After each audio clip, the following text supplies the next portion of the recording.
De acuerdo. Bueno, vamos a seguir la sesión de hoy que, bueno, a lo mejor también, vamos, a lo mejor no, que también será corta como la otra y mejor, ¿verdad? Y que seguimos el tema del mal. No recuerdo exactamente dónde lo dejamos, eh, eh, pero ayer planteé en el chat una serie de preguntas. Y es que, digamos que hay un problema que nos planteamos en la primera sesión que dedicamos al tema del mal, y es ¿dónde reside el mal? Cuando lo llamamos mal, porque también tenemos que tener cuidado con el tema del lenguaje, ¿no? Porque a lo mejor, claro, si hablamos en un nivel más elevado, en un nivel en el que estemos, digamos, en la no dualidad y tal, hablar del mal ya no nos sirve, ¿eh? Pero vamos a bajar un poco a la tierra, porque en la tierra, digamos, el mal sí existe, es decir, hay gente que sufre. Bueno, no, hay gente que sufre, no. Todos sufrimos, todos tenemos momentos de mucho sufrimiento, momentos de poco sufrimiento, momentos de alegría, y es decir, que experimentamos todas las emociones, ¿eh? Pero hay mucho sufrimiento en el mundo, muchas muertes, mucha guerra, muchas torturas, muchos genocidios, etcétera, etcétera. Además de eso, hay la mayor parte del tiempo en la que ni sufrimos ni dejamos de sufrir, vivimos más o menos automáticamente, tenemos los placeres cotidianos de comer, la compañía, charlar, esto, ¿no? Los hijos, la pareja, etcétera, o sea, los amigos, una vida normal, ¿no? Entonces que no hay que ser masoquista y hacer hincapié en los grandes sufrimientos, porque sí, sabemos que existen, pero la cotidianidad no es esa, ¿no? Eh, mm, Ahora que tampoco existe los momentos de éxtasis en los que uno está fuera del tiempo y vive en la presencia todo el rato. No, esos son algunos. Ahora que sí hay puertas de entrada a esos estados y es precisamente es lo que nosotros, digamos, hacemos aquí y sobre todo, aquí menos porque, digamos, más teórico, pero sí sobre todo la meditación, ¿no? Hay puertas de entrada, nosotros estamos, la que cultivamos en la de la meditación, después ya cada uno por su cuenta puede cultivar otras, ¿no? Hacia esos estados de conciencia alterados en los que nos encontramos en el nivel espiritual y cada vez aumentamos más nuestro estado de presencia en la vida cotidiana. Eso es muy importante, ¿no? Digamos que el fin que nos une a todos los que estamos aquí. A veces estamos uno, otras veces estamos otro. Entonces, yo creo que eso es importante. Tener en cuenta que no hay que hacer tampoco excesivo hincapié para no ser masoquista o pesimista, un pesimista antropológico que se llama en filosofía, de qué malo es el mundo, cuánto sufrimiento y tal y cual. No, porque eso es ver de forma sesgada una realidad que es mucho más amplia. Vamos a intentar ver con una anteojera lo menos cerrada posible, lo más amplia que se pueda, ¿no? Sabemos que eso es imposible salvo que uno salga a la no dualidad, entonces sí, pero no es el caso, hay que estar dentro de la caverna para poder ver la realidad que nos rodea, ¿no? Entonces, realmente el mal existe en este mundo, que es el que, digamos, estamos investigando, y la cuestión sería cuál es su origen, ¿no? Y cómo se puede trascender. Y también explicando su origen, cómo a lo largo de la historia, es decir, la historia ético-política, ¿no? Pues podemos explicarla, bueno, explicarla, digamos, de una manera, porque claro, la historia se puede mirar de muchas perspectivas. Podemos explicarla conforme a la condición humana, ¿no? Desde luego que no vamos a encontrar una respuesta unívoca, sino que hay diferentes respuestas a qué o cuál es la condición humana, ¿no? Y entonces esa es la cuestión, ¿no? Hay un vídeo que yo creo que ya lo he puesto más, alguna vez. No sé si en la verdad llegamos a verlo. ¿Cuál era? Así recordáis, Estrella y Lario. El caso Eichmann de la filósofa Hannah Arendt, que se llama el libro se llama El caso Eichmann y el vídeo que se hizo hace poco cuando se celebró no sé qué, yo qué sé, en este aniversario del caso Eichmann, del juicio, se llama La banalidad del mal, que es el nombre que ella le dio a esa forma de no, mal. Juan Pedro. ¿Eh? No, Juan Pedro. Que no lo hemos visto, ¿eh?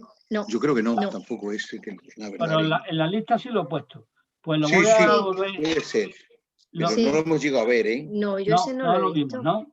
Bueno, pues lo voy a poner en la lista para verlo y lo podemos comentar, ¿eh? Porque le vaya a sacar mucho jugo, porque el mal no es lo que parece, el mal es multívoco, es decir, hay muchas facetas en el mal, ¿no? Y estamos hablando del mal radical. Es decir, Eichmann era, en la última sesión lo comentamos, así por encima, igual que lo vamos a hacer ahora. Eichmann era un miembro de la SS destacado, que era de la absoluta confianza de Hitler y que además era, digamos, un funcionario perfecto. Es decir, obediente al sistema y tal, ¿no? Y ahí está uno de los factores del mal. Entonces ideó un sistema que es el que funcionó, porque Hitler tenía en la cabeza, es decir, ¿cómo puedo exterminar a tanta gente en tan poco tiempo? Y deshacerme, esto es muy importante, deshacerme de los restos, porque es que el problema es ¿qué hacemos con el muerto? Es decir, cuando uno mata a alguien,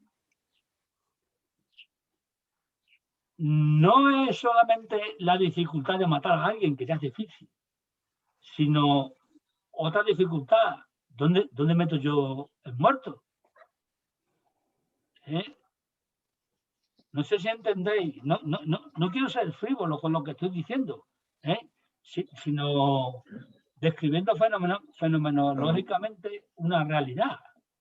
Claro, es estudiar el proceso productivo sin que haya, digamos, residuos. Exactamente. Si os dais cuenta de las películas policíacas o de cine negro, ¿no? Siempre el problema es el del cadáver y al final los casos se resuelven porque descubren cómo ha sido el proceso de matar y deshacerse. El cadáver es un testigo incómodo, el cadáver siempre. Exactamente, claro. Pero ahora el cadáver se ha convertido en el ADN. El ADN ahora es el cadáver que no se puede quitar del medio. Claro. Y eso es el problema de los nuevos, de los delincuentes, ahora es el ADN y de los asesinos, sobre todo. Claro. Por eso lo del muerto tiene hasta su refrán, ¿no? Es decir, todo el mundo guarda muertos en el armario, ¿no? Sí, que en algún lado tiene escondido sus muertos, ¿no? Es decir, los males que nosotros hemos producido, de los cuales somos conscientes, pero que los tenemos ocultos. Tan ocultos que se nos ha olvidado y forman parte de nuestro inconsciente. Pero eso ya iría por otro lado. Bueno, el caso que os estaba contando de Eichmann, que es muy, muy interesante, es que, bueno, este era un hombre, pues, ya digo, un perfecto funcionario, obediente, etcétera, etcétera, y entonces le resuelve la papeleta a Hitler y dice, bueno, pues inventa todo el sistema de trenes, cómo tienen que estar comunicados unos trenes con otros, lo de las cámaras de gas, lo de quemarlos después y tal, las cenizas esparcirlas en los campos, de tal manera que no quede ni rastro del muerto. Pero claro, el muerto eran 6 millones. La cosa era muy complicada. Pero estuvo a punto de conseguirse, es decir, en cuestión de meses no hubiese habido ni uno solo vivo. De los que sobrevivieron, cuando los encontraron, si veis fotos, bueno, en el vídeo aparecen fotos, ¿no? Cuando los encontraron, bueno, estaban a punto de morirse, ¿no? Es decir, pesaban 30 kilos, etcétera, etcétera, tenían todas las enfermedades habidas y por haber, todos los parásitos externos e internos habidos y por haber, y tal, ¿no? Estaban solos en los campos de concentración porque los que dirigían los campos de concentración habían salido huyendo porque venían el ejército de los aliados, ¿vale? Bueno, pues Eichmann se escapó, ¿no? Se escapó y se fue a Israel hasta que lo cogieron y 30, 40 años, 20 años después, yo qué sé, yo no me acuerdo exactamente. El caso que lo juzgan y Hannah Arendt era una filósofa judía que se escapó a toda su familia, acabaron con ella en los campos de concentración, ¿no? Igual que el caso de Karl Popper y pues, muchos otros, ¿no? Bueno, se escapa, va a Estados Unidos, en Estados Unidos trabaja en no me acuerdo qué periódico, y entonces pues la nombran corresponsal de ese caso. Y entonces él escribe una columna describiendo cómo va el caso, ¿no? Y esa columna se convierte al final en un libro que se llama El caso Eichmann. Eichmann es el nombre del funcionario que era un militar, no me acuerdo qué rango tendría, ¿no? Que hace mucho tiempo que leí el libro y el vídeo, ¿no? Lo vi. Aunque el vídeo lo he visto muchas veces, pues se lo ponía a mis alumnos, pero no me acuerdo. Entonces, ese hombre, pues, él terminaba y a lo mejor veía a algún judío que estaba intentando escaparse, ¡pum!, le pegaba un tiro por la espalda y pues se quedaba tan tranquilo, ¿no? Mientras que iba camino de la puerta de salida del campo de concentración y si iba para casa se ponía a escuchar a Beethoven, a Schubert, a acariciar a su perro, su pastor alemán, a darle un paseíto por ahí, a pasear a los niños. Era normal. Era moralmente como uno de nosotros. Este es el problema. Esto es lo gordo, ¿eh? Que moralmente no se diferenciaba en absoluto en ninguno de nosotros. Es decir, que era moralmente intachable. Fuera del campo de concentración. Bueno, y dentro del campo de concentración, digamos, salvo excepciones como esa que he contado, de pegarle un tiro a alguien, pues estaba escapando, lo que sea, él era un oficinista. Claro, lo que pasa es que los papeles que manejaba era fulanito de tal, le hemos quitado, le hemos requisado, todo lo viene, pum, pum, pum, y lo hemos quemado. Y luego, claro, a la vez tienen que quemar el papel también, porque claro, si no queda huella, ¿no? Es decir, no puede quedar huella de nadie. Entonces, ese era el mal suyo, no sé si os dais cuenta. ¿Qué mal estaba haciendo? Si él no había tocado a un judío, salvo alguna excepción de haberle pegado un tiro a alguien que se estaba escapando. Bueno, que eso lo he dicho por decir que a lo mejor Eichmann no hizo nunca eso. Lo digo porque generalmente es una cosa que, bueno, que solía pasar. Sin embargo, no se sentían culpables ni nada. No estoy hablando de los maltratos que hubo sexuales y esas cosas. En ese caso interviene otro tipo de mal. Estoy hablando de ese. Y eso es una banalización del mal. Es decir, cuando el mal se convierte en algo banal. Y eso lo hemos vivido en España durante un montón de años con ETA, con el terrorismo de ETA. Y hubo un filósofo que se atrevió a escribir un libro en pleno auge. Claro, lógicamente, después tuvo que venir para acá. Lo mismo que le pasó a Fernando Savater, ¿no? Por escribir y dar clases y criticar esa forma de independentismo por medio de la violencia, ¿no? Después de haber fundado la Universidad del País Vasco, lo echaron, además de que lo echaron, amenazaron a toda su familia y tal, y se tuvo que venir para acá. No me acuerdo cómo se llamaba el filósofo ese, que él no lo llamó la banalidad del mal, sino que lo llamó el mal consentido. Y esto ya es más gordo, porque es otra categoría. Una cosa es la banalidad del mal, que ya la analizaremos, y otra cosa es el mal consentido, que es algo que pasó. Por ejemplo, ahora que recuerdo todo este tema, porque estaba pensando al principio de la sesión, que a punto de que venía esto de hablar del mal, y venía a cuento de la guerra civil, ¿no? Que Estrella Pereira, no tú, sí. hizo un comentario de que no había que remover y tal. La guerra civil, sí. Exactamente.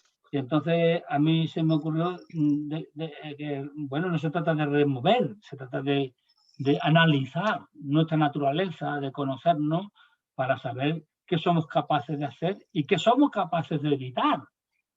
Es decir, somos luz y sombra. Y depende de las circunstancias y no sabemos lo que nos va a ocurrir en la vida, vamos a actuar como luz o vamos a actuar como sombra. Pero la cuestión es conseguir la mayor libertad interior para que actuemos de la forma más luminosa que podamos. Y para eso hace falta conocimiento, amplitud. Esto es importante, ¿no? Y entonces no se trata de lo que se está haciendo ahora políticamente. Precisamente eso sí es lo que decía Estrella, es remover. ¿Por qué es remover? Porque se está moviendo con intención política. Sin embargo, al final abren las heridas, al final abre, perdona, Juan Pedro, abren otra vez las heridas sin sanar, simplemente vuelves a remover, abrir heridas sin sanar. Claro, pero sin embargo, el estudio histórico, filosófico, antropológico, psicológico de estos fenómenos, la guerra, el asesinato, el genocidio, lo que nos permite el conocimiento de la historia, de nuestra psicología, de la antropología, es decir, de la naturaleza humana, de la filosofía, es decir, de cuáles son las categorías a partir de las cuales podemos entender las acciones humanas, y todo eso produce un efecto de conocimiento del ser humano que está al servicio de la luz en el sentido...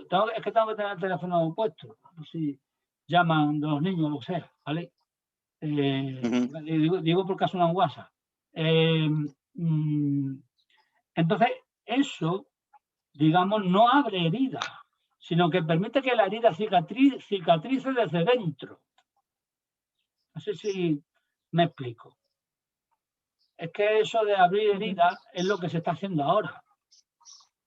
Abrir heridas que a lo mejor algunas ya estaban más o menos bien cicatrizadas. Bueno, aunque la de la guerra civil, siento decirlo, en España no ha cicatrizado. Y por eso estos movimientos tienen auge. No han cicatrizado porque hubo un cierre en falso. Pero bueno, eso es un tema de historia política que sería para tratarlo muy en concreto y que, bueno,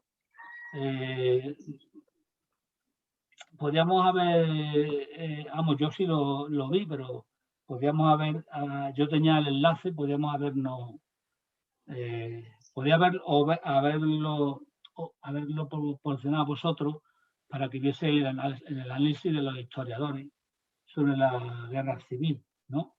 Del congreso que hubo el otro día en el instituto, ¿vale? Pero bueno, como no lo hice, pues no lo hice y ya está. ¿Qué le vamos a hacer? Bien, que sería para que analizarlo no ya solo desde un punto de vista filosófico, sino desde un punto de vista histórico, que digamos el filósofo pone las ideas, pero el historiador pone los hechos. Entonces yo no conozco los hechos en concreto. Los historiadores sí, ¿no? Entonces, pues no vamos a entrar en ese tema, porque como no está bien cerrada la herida, mejor no entrar. Pero sí podemos entrar, o por lo menos dar las herramientas en abstracto, para que cada uno por su cuenta entre, y para que se cicatrice desde abajo. De todas maneras, hay que tener en cuenta una cosa: las heridas históricas y las heridas biográficas son heridas que tenemos todos, a las cuales no podemos renunciar, no las podemos tapar, no podemos poner una alfombra ahí debajo, ahí encima, y ya está. No podemos darle 4 puntos y que no cierre por dentro, sino que tenemos que mirarla, asumirla, aceptarla y cerrarla desde dentro. Y aún así, la herida siempre es una herida. Es decir, una cicatriz siempre es una cicatriz. Y está ahí, deja señal en el cuerpo, ¿no? O en este caso en el espíritu colectivo, en el inconsciente, en el alma, la psique, como lo queráis llamar, ¿vale? Y entonces, mientras más entendamos cómo funciona el ser humano, yo lo que pueda aportar es desde el punto de vista antropológico y filosófico, cómo funciona el ser humano, pues más instrumentos tendremos de conocimiento para sanar las heridas. Aquí también recuerdo lo del pensar, es decir, el pensar es muy importante. Ahora bien, no es lo único. Antes hemos estado hablando de ese libro de propuso Santi y tal, de Sócrates en bicicleta, de cómo hay un sentir en el cuerpo que es importante y que hemos olvidado el cuerpo en nuestra tradición desde hace 400 años y todas esas cosas. Eso es muy importante, la inteligencia del cuerpo. Pero no va separada de la inteligencia analítica. Y por eso no se puede renunciar. No se puede ir uno solo al cuerpo, ni se puede ir uno solo al espíritu. Por eso lo del cuadro de Rafael, de la Escuela de Atenas, es muy interesante, cómo Platón señala hacia la idea, mundo del cielo, y Aristóteles señala hacia la tierra, ¿no? Entonces ahí está el equilibrio, porque somos humanos, no somos ni demonios, que estarían en el inframundo, ni somos dioses, que estarían en la isla de los bienaventurados, que dice Platón, ¿no? O en el cielo, o no, como se quiera llamar. ¿Vale? Sí, entonces,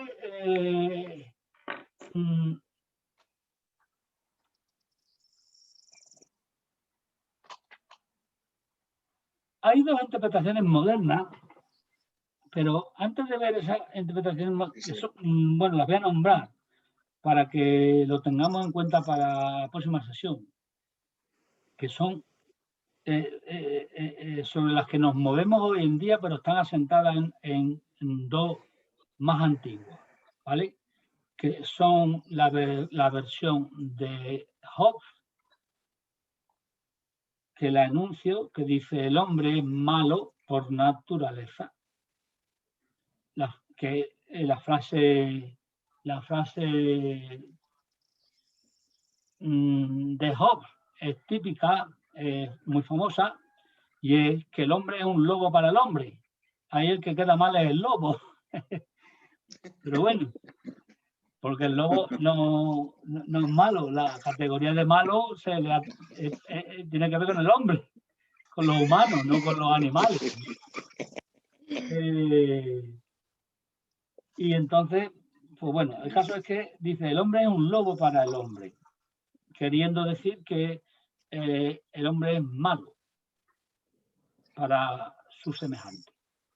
Sin embargo, Rousseau, un siglo después, sobre el que se asienta, bueno, sobre Hobbes se asienta una política que es el absolutismo político. Y el primero que se asienta es el despotismo ilustrado. El rey absoluto. Además hubo uno, el Luis XVI, que se llamaba así mismo el rey sol o algo así, ¿no? Esos son los que cortaron la cabeza, claro, cuando la revolución, que las revoluciones, por muy democrática que sea, les gusta cortar cabezas. Bien, y Rousseau dice, que es el otro pilar. Rousseau dice: el hombre es bueno por naturaleza. Lo que pasa es que la sociedad lo pervierte. Y entonces son los dos polos opuestos. Curiosamente, hoy, bueno, de Rousseau y otros más, pero concretamente de Rousseau y sobre todo de su obra El contacto social, surge la Revolución Francesa. Es decir, que es nuestro modelo, el modelo europeo de democracia. El modelo inglés de democracia, el norteamericano, surge de otro filósofo del siglo XVII, es decir, anterior, que es de la época de Hobbes, que se llama Locke, que escribe un libro en 2 volúmenes, que es el Tratado sobre el Gobierno Humano, ¿no? Que plantea los ideales democráticos que van a llegar a Estados Unidos y que van a hacer posible que los pensadores de allí se movilicen contra la corona, pidiendo independencia, en el sentido de decir que yo soy autónomo libre, ¿no? Aprenden la idea de la libertad, y como aprenden la idea de la libertad, la aprenden como individuo y como sociedad, y se quieren independizar del imperio inglés y lo consiguen, ¿no? Y luego del español no hace falta ni guerra. Como estábamos arruinados, nos compraron medio Estados Unidos, que era nuestro, nos lo compraron a precio de saldo, claro. Pero eso lo pasa cuando uno está arruinado, ¿no? Que lo vende a precio de saldo. Entonces, bueno, aparte del sur, de Estados Unidos suroeste, que era español, ¿no? Del Imperio Español, pues bueno, se lo venden todo, ¿no? Entonces se forman los 50 estados aquellos. Entonces son los dos modelos modernos que son muy interesantes, y yo así os lo planteo como pregunta ya para la próxima sesión. ¿Qué modelo de esos dos, aunque no los conozcáis, pero solamente la frase, el de Rousseau a lo mejor lo conocéis, os suena más porque, claro, como vivimos de las rentas de la Revolución Francesa, nos queda ya un poco, pues, bueno, ¿en qué modelo vivimos actualmente? ¿En un absolutismo político o en una democracia? Porque Rousseau da lugar a la democracia. Hobbes da lugar al absolutismo. históricamente el absolutismo cae con la Revolución Francesa, que es lo que se llama la caída del antiguo régimen. Ya lo explicaremos un poquito, tanto históricamente y sobre todo filosóficamente, ¿no? Sin embargo, desde entonces para acá han pasado 2 siglos y pico, ¿no? Casi 2 siglos y medio. A ver, ¿dónde estamos? ¿Quién ha ganado al final? ¿O quién está ganando? ¿O cómo va? ¿Se ha empatado esto? ¿O cómo esto, ¿no? Bien. Pero antes de eso, digamos que nos vamos a ir más lejos. Nos vamos a ir, como siempre, pues a los griegos y al cristianismo, que es donde está el origen de las primeras reflexiones, digamos, bueno, de las primeras propuestas religiosas y reflexiones filosóficas que tienen su raíz en ciertos mitos, como es el caso de Platón, ¿no? Entonces nos vamos a retrotraer a Grecia, concretamente al caso de Platón, y nos vamos a retrotraer otra vez al cristianismo, ¿no? Que nos dan una visión del hombre y de la historia. De la historia no tanto, porque todavía no había nacido la historia como disciplina, estaba naciendo, igual que estaba naciendo la filosofía con Platón y eso, pero todavía no hay, hasta San Agustín, concretamente, no hay realmente una historia y una filosofía de la historia. Filosofía aquí es buscarle un sentido a la historia, porque la historia sí aparece en Grecia, pero aparece como una narración de acontecimientos. Y una cosa es narrar los acontecimientos y otra cosa es decir cuál es el sentido de esos acontecimientos. Y ese es el primero que lo hace San Agustín. Y entonces San Agustín es el que mezcla ahí la filosofía con la historia. Bueno, y con la teología, claro. Y además fundamenta la legitimidad del Imperio Romano. Pero vamos, digamos que eso es de lo que queremos hablar hoy. No sé si esto último que he dicho lo habéis perdido o sabéis qué es lo que quiero buscar. No, yo no me he enterado bien, Pedro. No te has enterado bien. ¿Me has oído? Sí, mal, pero te he oído. Lo que te he oído que no te has enterado bien. Exacto, es que la conexión es inestable, se va y se viene. Ah, pero a mí me escucha. Sí, a ti sí. Ah, vale.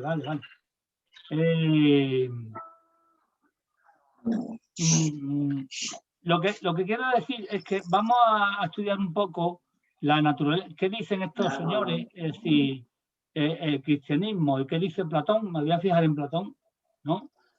Sobre la naturaleza humana, es decir, qué es el hombre, para poder explicar un poco el problema del mal. ¿Vale? Digamos que partimos de una premisa. El mal existe en este mundo de la forma en el que estamos, ¿no? Ya sabemos que podemos ir más lejos. El mundo de la presencia, de los estados ampliados de conciencia en el que, digamos, el mal no existe porque está dentro de la dualidad, pero tenemos que volver, aunque estemos en esos estados a veces, o incluso podamos estar mucho tiempo al cabo del día, da igual. El caso es que para aportar luz, ¿no? A nosotros mismos y a todos los demás, que esa es la tarea del Bodhisattva, como sabéis, esta tarde toca esto del Bodhisattva, ¿no? Pues tenemos que volver a embarrarnos, es decir, al mundo en el que es desagradable, pero estamos, mientras que estamos vivos, Y aquí el mal existe y aquí hay sufrimiento y tal y cual. Es decir, eso ha quedado claro como hecho, no como interpretación. Eso sí ha quedado claro, ¿verdad? Es decir, eso es un hecho. Ahora, la cuestión es cómo... Eso, vale. ¿Cómo interpretamos ese hecho? Y entonces he puesto el ejemplo de dos interpretaciones paradigmáticas de la modernidad, la de Hobbes y la de Rousseau. Pero eso lo vamos a abordar en la próxima sesión. Y entonces he dicho, nos vamos a ir más lejos, es decir, más a los orígenes para, digamos, si nos vamos más lejos, vamos a profundizar más, vamos a saber todavía mucho mejor de dónde viene esto en nuestra tradición. Porque si lo hacemos en la oriental, pues digamos que las líneas son las mismas, pero las formas en que se manifiesta son otras. Es decir, todas las formas que hay de espiritualidad en la India, que después que es donde nacen todas, y después ya digamos van al Tíbet, a China, a Nepal, a Japón, se extienden por todo Oriente, ¿no? Todas intentan trascender el mal.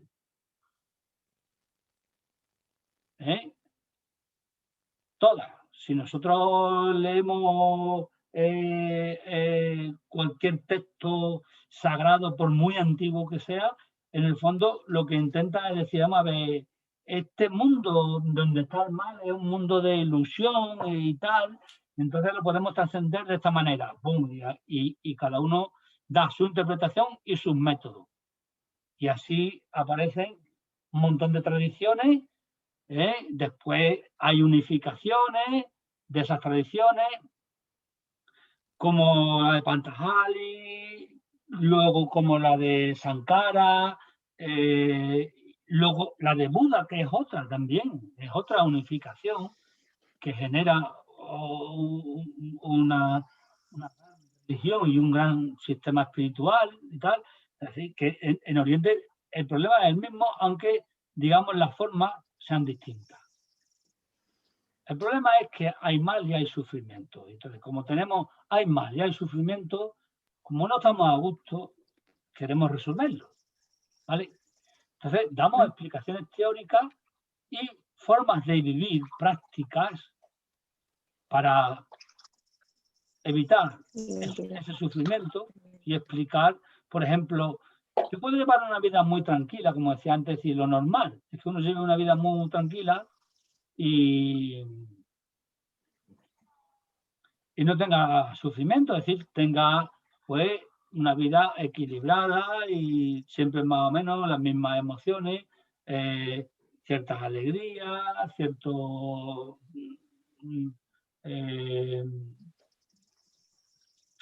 momentos en el que, digamos, se le trastoca el orden y tiene un momento de enojo, pero bueno, en líneas generales estamos todos más o menos en estado de, digamos, de indiferencia, ni mucho bien ni mucho mal, ¿no? Aunque aspiramos, por eso del deseo, aspiramos a más, ¿vale? Pero en cualquier momento, ¡pum!, nos puede venir un sufrimiento. Entonces, ahí viene la pregunta. ¿A cuento de qué el sufrimiento este? ¿Por qué? ¿Por qué? La muerte de un ser querido, el diagnóstico de una enfermedad terminal, ¡pum!, ¡hala! ¿No? Entonces, se han inventado muchas teorías y se han inventado muchas prácticas, muchas formas de vivir. Ya las hemos visto, por ejemplo, en las escuelas helenísticas, ¿no? Los filósofos estoicos, epicúreos y tal, ¿no? Y las conocemos, las vamos conociendo cada vez más a través de la meditación, en el budismo, por ejemplo, ¿no? Muchas formas de vivir para que eso no nos afecte, ¿no? Bueno, pues eso es lo que vamos a ver. Explicaciones, digamos, más hondas, más lejos en la historia, más originaria, para que tengamos una visión más amplia, con la intención de tener herramientas intelectuales para entender la historia, entendernos a nosotros mismos y poder poner enmiendas. Porque, por ejemplo, entender la historia nos produce un efecto sobre el cuerpo y nuestras emociones. Es decir, cuando hablamos de la herida, como hemos hablado antes, y de donde ha surgido todo esto, de dedicarle varias sesiones al tema del mal, ¿no?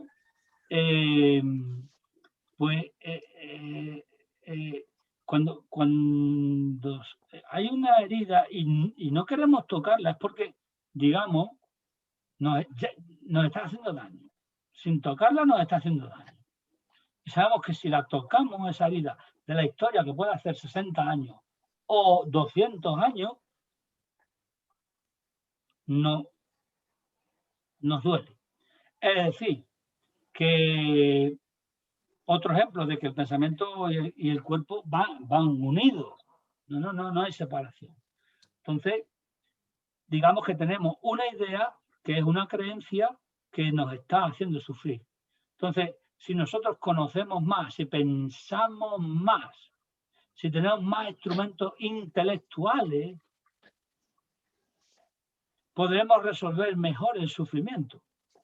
Porque nuestro pensamiento siempre es, como dice de la Cortina, la filósofa catedrática de ética, la razón es razón cordial. Cordial viene de cordi, que significa corazón. La razón siempre es razón del corazón. Nunca está separada, salvo la razón matemática o la razón lógica.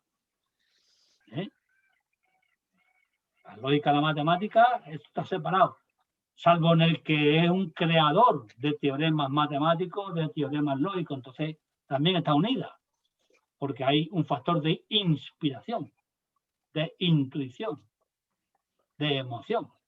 Pero bueno, para el que no está en el nivel de la creación, la matemática y la lógica es una argumentación que la hace cualquier máquina. Entonces eso sí está fuera. Pero confundir, que es lo que está pasando. La razón con eso es simplificar la razón. La razón nos coge todo el cuerpo. Por eso es razón cordial.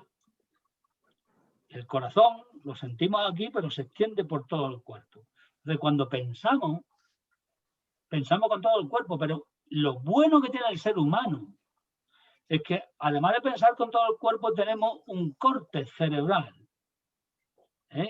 o un neocórtex, como se le quiera llamar, que nos permite distanciarnos de las emociones. Todo eso que decimos y que aprendemos en meditación, ¿no? Vamos a ver, hay que tomar distancia de las emociones. Bueno, pues el pensar es una forma de tomar distancia de las emociones. Os pongo un ejemplo. Si a nosotros nos ocurre algo porque alguien nos hace un daño premeditado, inmediatamente nos viene una emoción con respecto a ese alguien. ¿Qué es cuál? Odio. El odio. Y al odio respondemos por medio de la enfado, ira, enfado, y actuamos. Ira, es muy evolucionado, Actuamos ¿cómo? Con violencia. Con violencia, con la venganza. En las noticias siempre suele aparecer cuando hay un asesinato o un ¿cómo se llama esto? Un rapto de un niño y tal, y que ha habido maltratos sexuales y después esto y lo otro, dicen, siempre dicen lo mismo. Le tendrían que hacer lo mismo, ¿no? Es decir, la venganza. Claro. Ahora bien. El ojo por ojo. Exactamente, el ojo por ojo. Sin embargo, si el tío piensa, dice, no, tendrá que haber un tercero que intervenga, que es la justicia. ¿No? No nos vamos a plantear de que la justicia funcione bien o mal.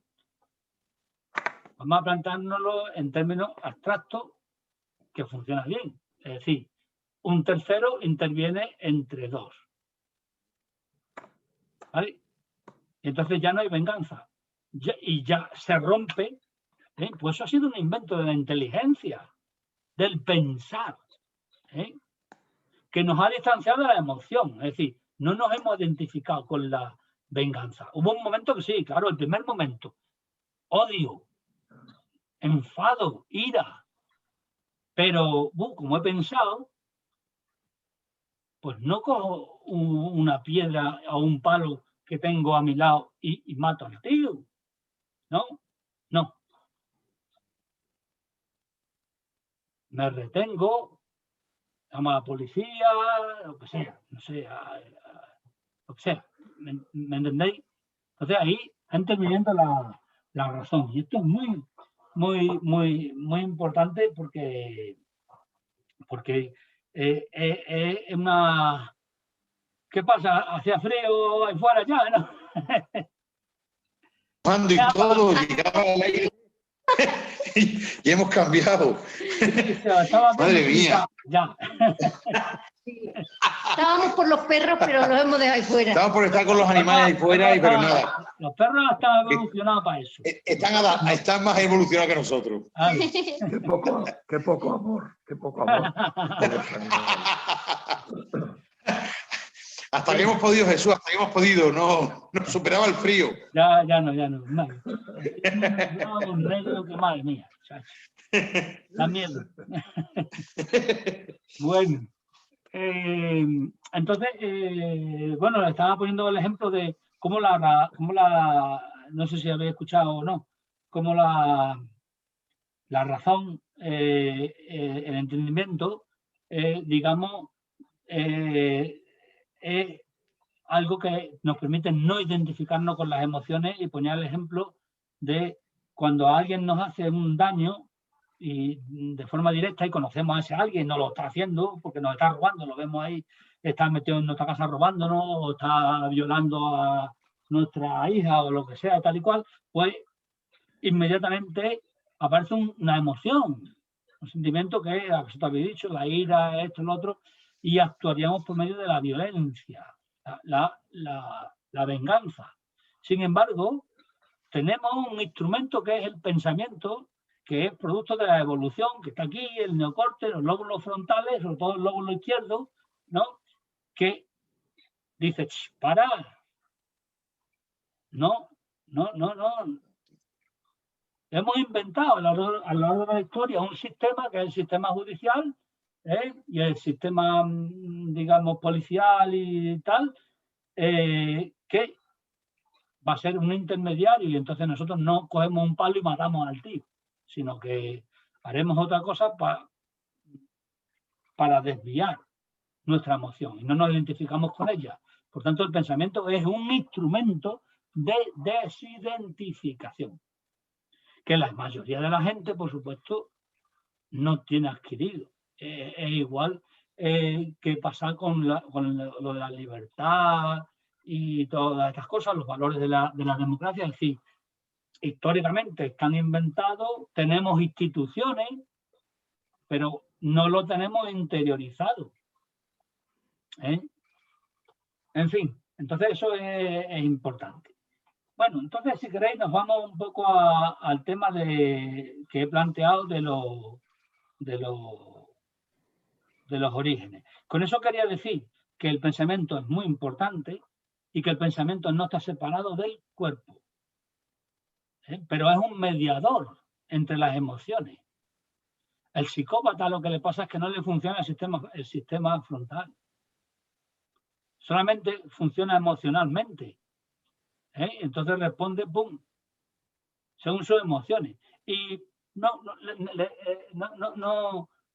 tiene ningún sistema que le coarte hacer esto, hacer lo otro. Lo que tiene es un sistema de recompensa de sus emociones.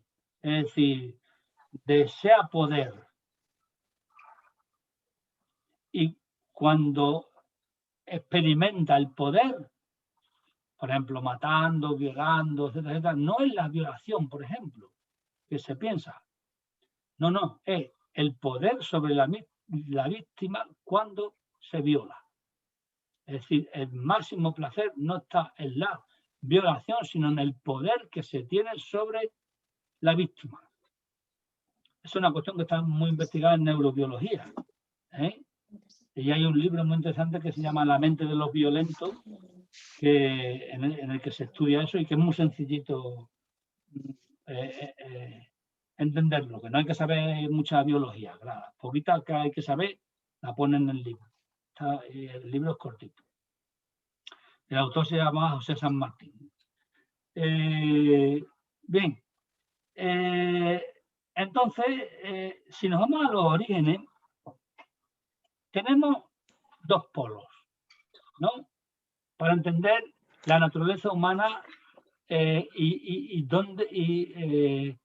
el punto de vista tanto mítico como racional, ¿no? Que ahí se mezclan.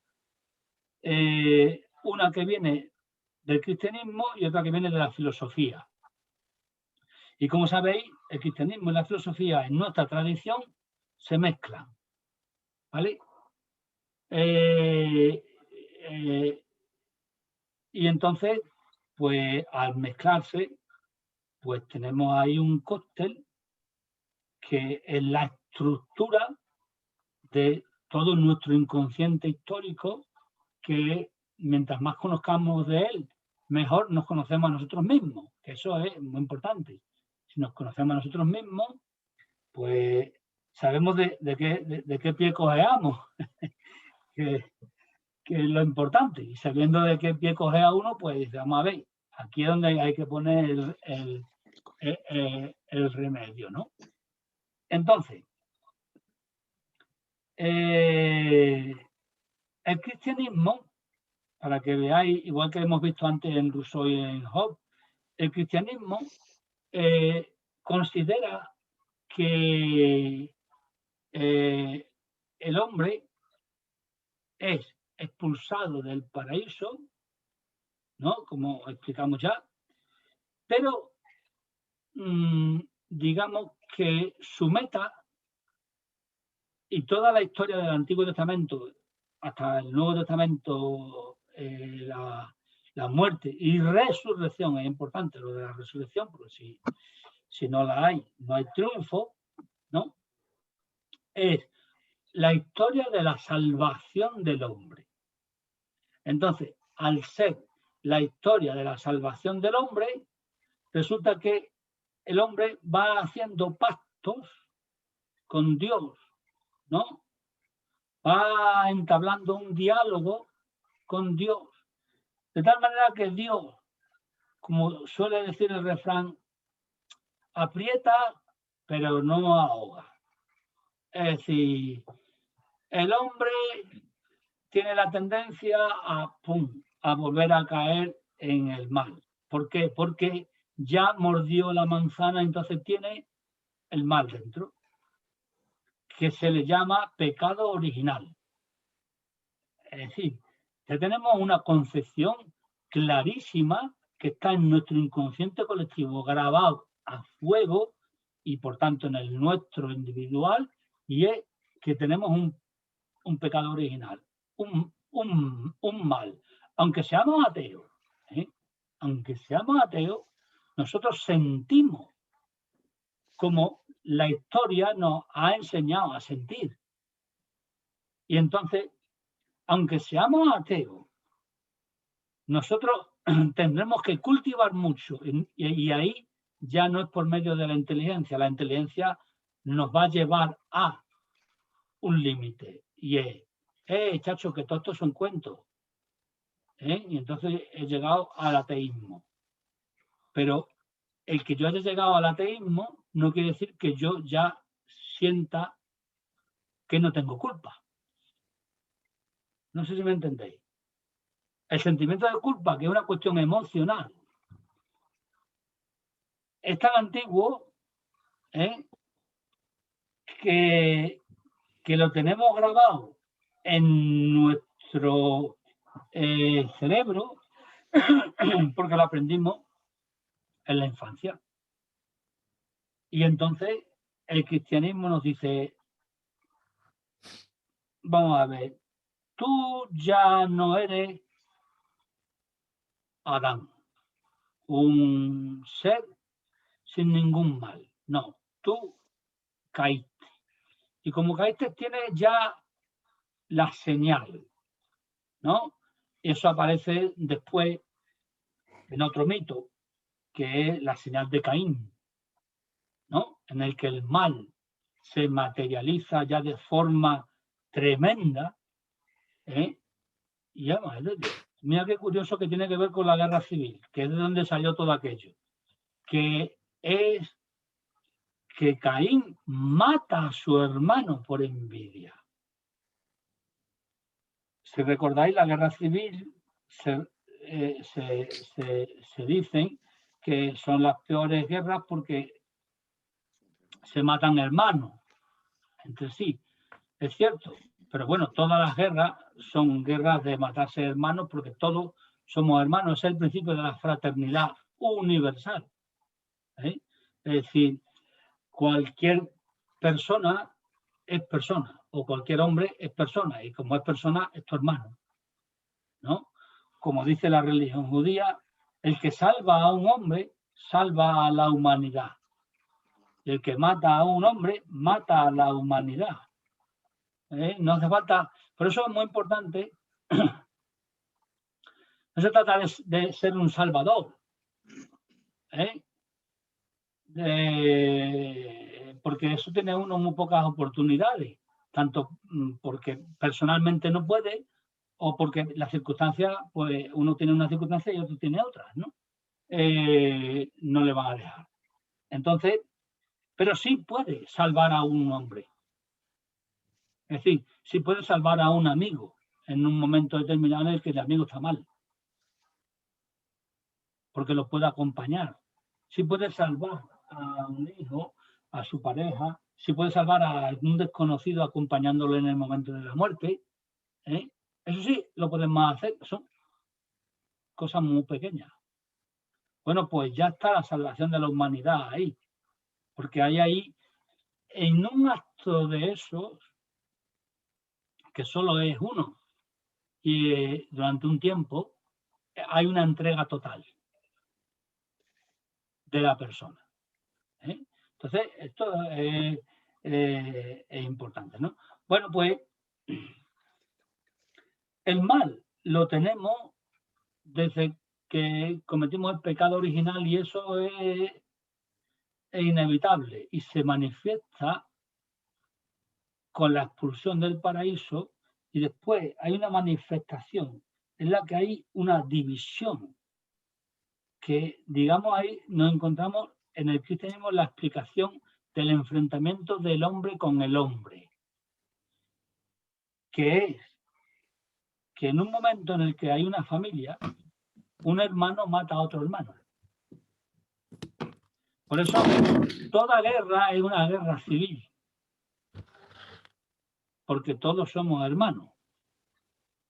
Eso es lo que nos cuenta el cristianismo y lo que nos cuenta la filosofía desde la Ilustración, cuando nos dice fraternidad universal, o lo que nos cuenta el budismo cuando nos dice compasión. Y nos vamos al Bodhisattva, es decir, no, es que hasta que yo no sienta al otro, que es como yo, y me disuelva en el otro, no voy a alcanzar la iluminación porque no voy a dejar de ser yo. Todas las tradiciones, de una manera o de otra, son distintas en la forma, pero están diciendo lo mismo, si os dais cuenta, ¿no? Bien, entonces, digamos que el cristianismo tiene la idea de, bueno, hay una raíz de mal. Pero bueno, el hombre ha sido creado a imagen y semejanza de Dios. Entonces, como ha sido creado a imagen y semejanza de Dios, el hombre, digamos, tiene esa doble naturaleza del mal, porque fue tentado, pero el hombre en el fondo es divino y tiende a llegar a ser como Dios. Y por eso podrá llegar a ser como Dios. Vamos, a llegar a ser como Dios significa fundirse con Dios, a llegar a la fuente, ¿no? cuando sea y como sea, a nivel individual y a nivel histórico. Por eso la historia es la historia sagrada. ¿Y qué historia sagrada? Pues la historia de la salvación del hombre. Es decir, desde la expulsión del paraíso hasta que llegue el reino de los cielos a la tierra.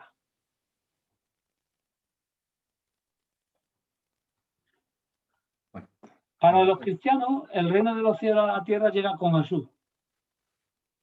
Para los judíos todavía está por llegar, ¿no? Bueno, son dos religiones.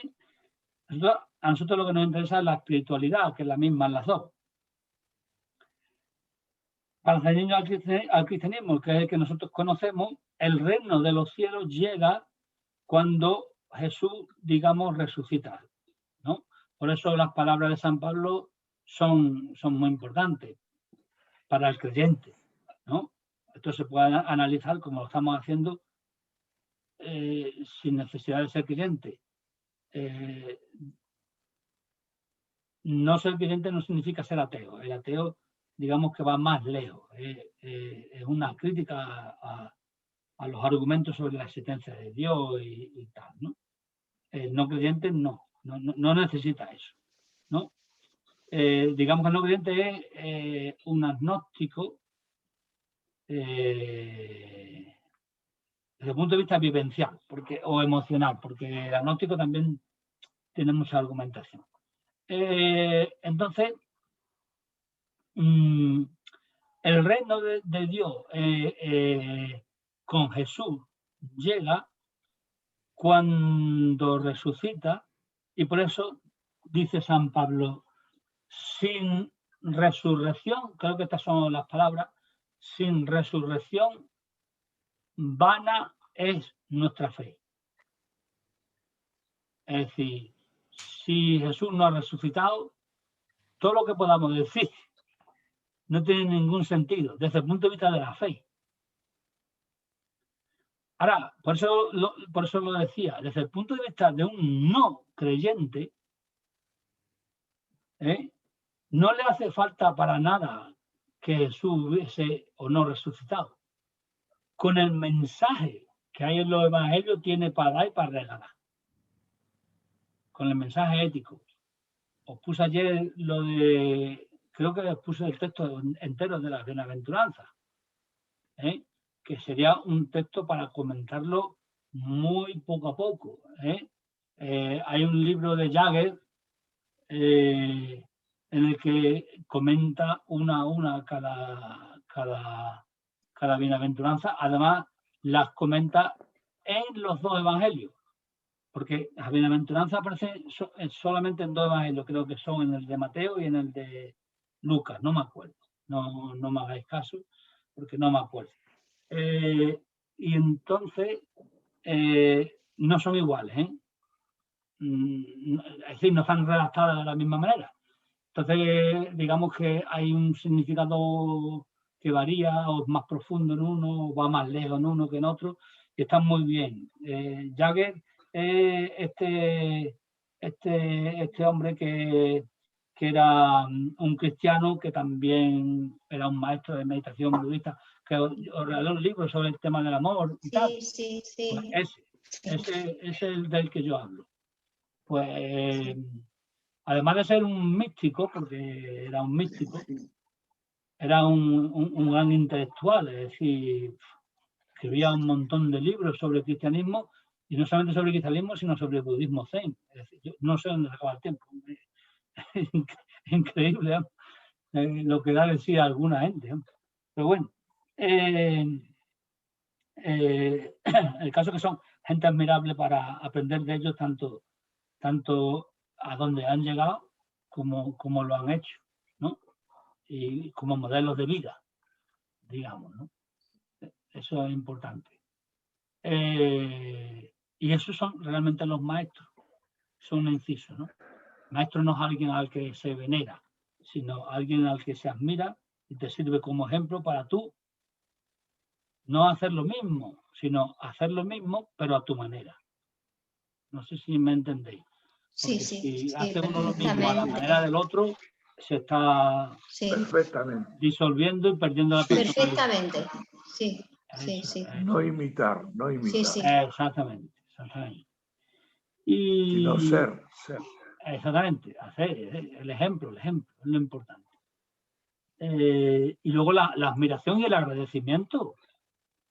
Claro, porque que existan gente así que sean capaces de enseñarte, se les agradece, claro, porque su existencia te ha iluminado en un momento de tu vida o durante mucho tiempo, depende, ¿no? Bien, entonces hay, por tanto, que era lo que estaba diciendo, una línea de salvación del hombre que habría que identificarlo con la línea del progreso.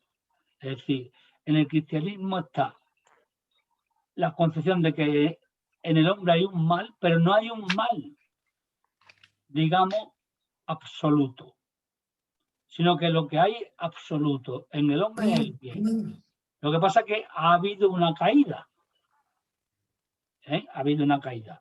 Pero, bueno, a pesar de que ha habido una caída, de que va a haber muchas caídas, en el fondo está la salvación.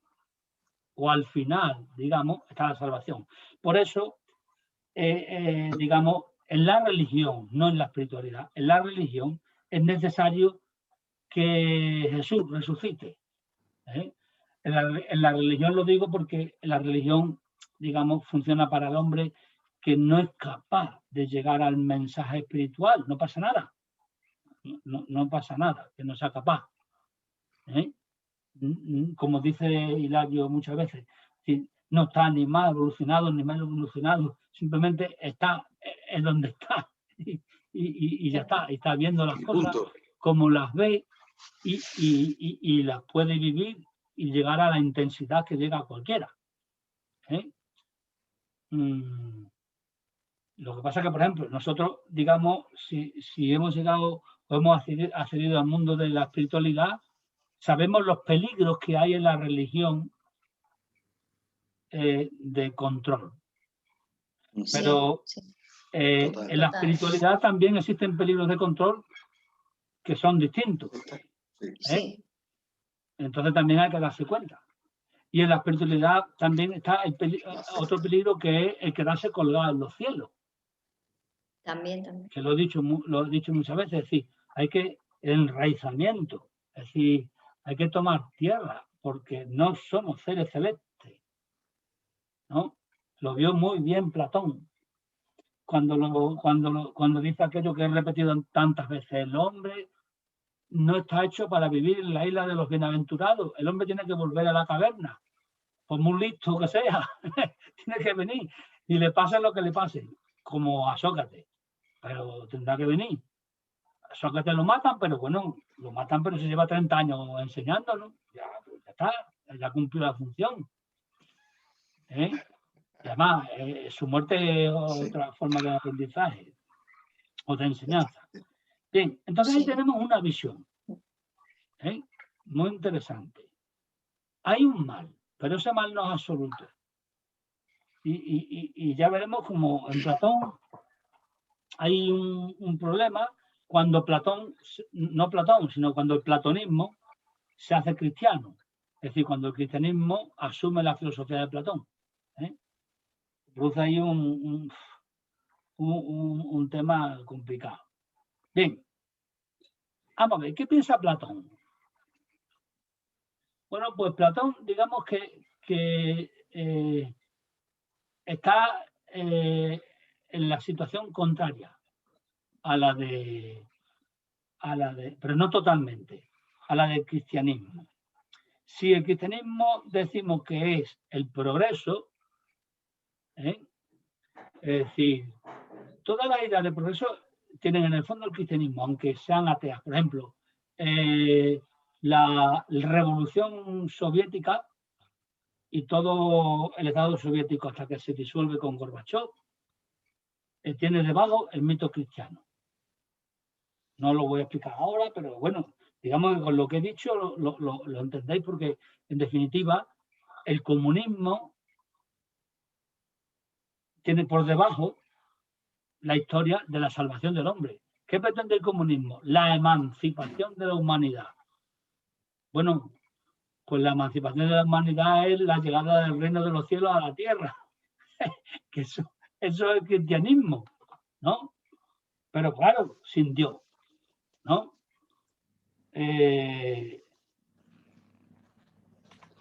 Para que os deis cuenta, el sistema político más ateo que exista, o que ha existido, perdón, tiene a la base un mito religioso que encima es mito cristiano contra el cual arremete más.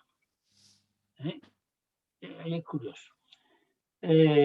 Para analizarlo. Por eso es importante las heridas. Es decir, no, hay que conocer las heridas porque podemos hablar del comunismo y meternos con él y no nos damos cuenta de que el comunismo tiene tanta fuerza porque la toma del cristianismo por sí solo no va a ninguna parte. Sin la idea de salvación, de emancipación del pobre, que es una idea cristiana, no hubiese habido Unión Soviética. Porque lo que se les prometió a los proletarios del mundo, ¿no? Y en este caso a los campesinos soviéticos, bueno, que no eran soviéticos, rusos en aquel momento, era la emancipación, quitarle las tierras a los ricos, que todo iba a ser de los pobres y que todo iban a ser felices y iban a comer perdices, ¿no? Las perdices al final se las comen unos guantos, como pasa siempre, ¿no? Bien. Entonces, si tenéis alguna pregunta, preguntáis, que sí. me da la sensación de dar una clase magistral en el mal sentido de la palabra. No. Estás equivocado. Estamos, en absoluto. Sí. Estamos escuchando atentamente y... No, o sea, interesantísimo. Es que yo tengo escrito un artículo cuando aquella época que os he contado que intentamos dar un golpe de estado educativo, que se llama educativo. Y que, bueno, al final el golpe de Estado se volvió contra nosotros y nos disolvieron, pero bueno. Y yo escribí un artículo que se llamaba La magistral clase magistral, defendiendo la clase magistral. Entonces yo decía que la clase magistral no era lo que se entiende por clase magistral de que el profesor saca los apuntes viejos. Claro, ahora ya no saca los apuntes viejos porque va mirando el ordenador y ya todo está blanquito y bien. No están los apuntes amarillos y llenos de tachaduras y eso. Ahora va y pum, va, cortar y pegar esto y lo otro y ya está. Siempre es lo mismo, pero bueno, parece nuevo. Y entonces va leyendo y los alumnos van escribiendo y recordando. No. La clase magistral para mí consistía en el diálogo socrático. Pero claro, para que haya un diálogo socrático, Sócrates aparentemente no sabe. Pero sí sabe preguntar y sabe exponer algo para que en la cabeza de los otros se remueva algo y digan, y entonces pregunten y digan, ¿qué pasa? Y por eso he dicho yo que como no preguntáis, digo, vamos a ver. Lo que pasa aquí hoy. Aquí algo no está funcionando. Aquí no está funcionando mal. O no funciona todo. No, pero... por eso pregunta, ¿no? Muy bueno. Estábamos cocinando como Mercedes era. No sé quién es hay una chica que está en el grupo, pero no me acuerdo. ¿Te acuerdas que estaba cocinando por la tarde? ¿Quién era? Hay una buena. Sí, Carmen. Sí. ¿Cómo se llama? Carmen, que en las meditaciones, cuando se acaba la meditación, Carmen. se pone a hacer la cena. Claro, Sí. o nosotros igual, te hemos puesto de fondo y apaga la imagen y se pone a hacer la cena y está escuchando. Claro, nosotros igual estábamos cocinando y tú hablando y ya está, te hemos puesto de fondo. Yo he echado en falta saber qué es el mal, porque llevamos hablando del mal tanto tiempo, pero no lo hemos definido. Yo lo pregunté una vez. Jesús, lo pregunté una vez, pero quiero escuchar. Lo preguntaste una vez y me cagué, ¿no? Pero no fue a ti, no fue a ti. Fue a Sánchez Adalí. Como fue robar juez... es mal, es un mal, pero robar para comer no es malo. Cuando alguien tiene hambre y robar, yo creo que es bueno. Con Sánchez Adalí estuve yo en un programa de televisión de Extremadura, precisamente hablando de la existencia de Dios. Bueno, él estaba en el bando de los buenos, de que Dios existía, y yo estaba en el bando de los malos. Claro, es que él es cura. Claro. Pues le pregunté a Jesús, bueno, ya lo voy a tirar. Le pregunté eso, ¿no? Digo, como de este hombre ha sido juez, bueno, su vida tela lo que da de sí. Fue juez, luego enseguida, inmediatamente se ordenó y tal, sacerdote, escritor, bueno, todas estas cosas que él. Y digo, bueno, pues a este hombre le voy a encasquetar la pregunta, porque ¿a quién mejor? Y le digo, bueno, ¿y para usted qué es el mal? El mal. Y me dio un ejemplo. Me dijo, ¿tú has visto en las herencias los hermanos y tal? Son hermanos, se quieren, tal. Y si una vez que falta el padre y la madre y aparece la herencia, empieza la desaveniencia, las diferencias, y dice, pues ese es el mal. Solo me dijo eso. Sí. Y yo me quedé así. Pues el mal es la herencia. Me olvidó. El mal es la herencia, dice. Una mala herencia, claro, una mala herencia. El mal es la herencia. Claro, la causa es que haya herencia. Sí, cuando no hay herencia, no se discute, no hay problema. Yo creo que da igual la herencia, ¿eh? Sea buena o mala. O cuando la herencia paga deuda, también se discute. Claro. También. Claro. Lo mejor es no dejar herencia, ¿sabes? No dejar nada. Entonces no hay discusión de ninguna clase. Una pregunta que yo te quiero decir. Mira, esto es personal mío, sobre las palabras. Oye, Santiago, que yo he hecho una pregunta. Espérate que me responda a mí y luego haces tú otra pregunta. Él ya te la ha respondido. Ya ha respondido. Yo no lo he oído. Con la herencia, la ha respondido Santi. Sí, Santi te lo ha respondido, pero vamos, que yo te lo había respondido. Lo dije yo como yo. Pero, por ejemplo, la respuesta que te dio Sánchez Adalí, nada. Os hago yo ahora una pregunta. Te iba a dar la respuesta, pero bueno. No, preguntas. ¿Qué pensáis? ¿Que es una respuesta esencial? Es decir, ¿ha respondido a una pregunta como ha hecho Jesús?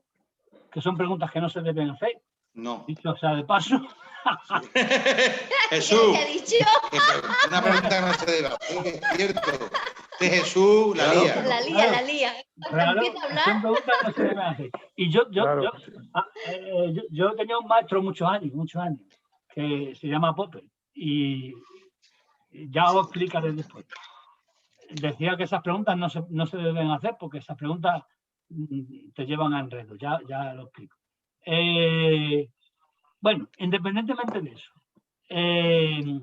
la respuesta que dio Sánchez Adalí,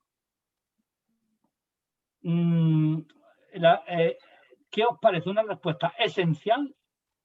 Que es la pregunta que ha hecho Jesús, una pregunta esencial, o una respuesta operacional. Eso os sonará chino porque son dos términos filosóficos. Ahora os lo digo en cristiano. ¿Respondió como cura o respondió como juez?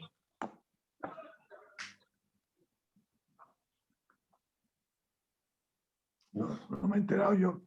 Pues, es decir, ¿respondió como cura o como juez? Hombre, yo creo que como cura, ¿no? A mí me suena más. Como juez. Yo lo veo como juez. Pero es que también. Pero bueno. Yo lo veo como cura. Una opinión. Una opinión. ¿Por qué lo ve? A ver. Aquí en opiniones hemos hablado bastante. No, ni como cura ni como juez. Como un espabilado. Respondió como un espabilado. ¿Cómo? Por la puerta trasera. Se fue a escondida. Hizo mutis por el foro. Pero responder como un espabilado significa haber respondido como... No, ni juez ni juez ni cura. No. Es otra categoría, otra categoría humana. No, ya, no, pero vamos a ver, respondió. Yo no lo voy a argumentar, lo tiene que argumentar los que han dado la respuesta, que son Hilario y Estrella. Venga. Respondió. Y Santi, no, y cada uno que, a ver. Respondió como juez, siendo cura, y por eso respondió como un espabilado. Que eso sí que va a gustar. La has liado en un momento. Porque siendo cura, tenía que haber respondido como cura a pesar de ser juez. Porque la pregunta... Porque es más el cura. Claro, por eso fue un espabilado, pero que de todas maneras, yo en aquel programa conocí a Sánchez Dalí y es un espabilado. De mucho. Y a ver, si tú respondes como filósofo. No, yo, vosotros. A ver. No ha respondido, Jesús. No ha respondido todavía. No. Yo no he respondido. Es que, Jesús, tienes mucha prisa. Pareces un niño chico con lo grande que eres. Madre. Sí. Eres muy impaciente. A ver, ¿por qué respondió como juez?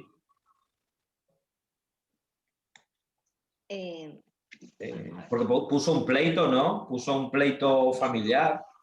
Claro yo veo que fue en una pregunta, como dice Santi, efectivamente, como en una pregunta tan sumamente, como has dicho, en los términos filosóficos.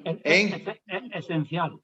Esencial. En una pregunta tan esencial, una respuesta tan... respuesta esencial. Efectivamente, lo que te quiero decir, para mí no es una respuesta esencial, es una respuesta concreta, una respuesta básica. No le veo como... Sí. En esa pregunta que tú has dicho, has diferenciado una pregunta tan sumamente esencial. Lo que da una respuesta operacional o, si queréis, en vez de operacional, operativa. Operativa, que a mí es una función más de juez. En un caso concreto, como tú dices, ve el mal en el caso concreto. Yo creo que tampoco quiso entrar, no quiso entrar en donde yo quería que entrase. No te entró. No, claro, no entró. Porque claro, yo quería una respuesta más en el plano de lo concreto. Y en el plano de lo concreto, con un caso, ya es suficiente, no puede ir más lejos. Ya. No, yo iba más a lo que estamos tratando y tal. Y él dijo, hay que dar un ejemplo y fuera.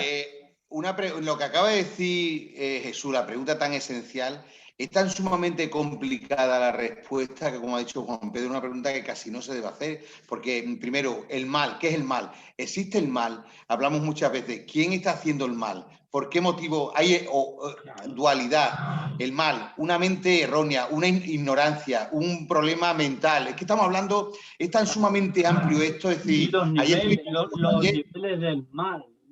Los niveles del mal. Estamos hablando ayer vimos un documental antes de empezar esto de Morgan Freeman del tema ¿qué es el mal? Si existe el mal, ¿no?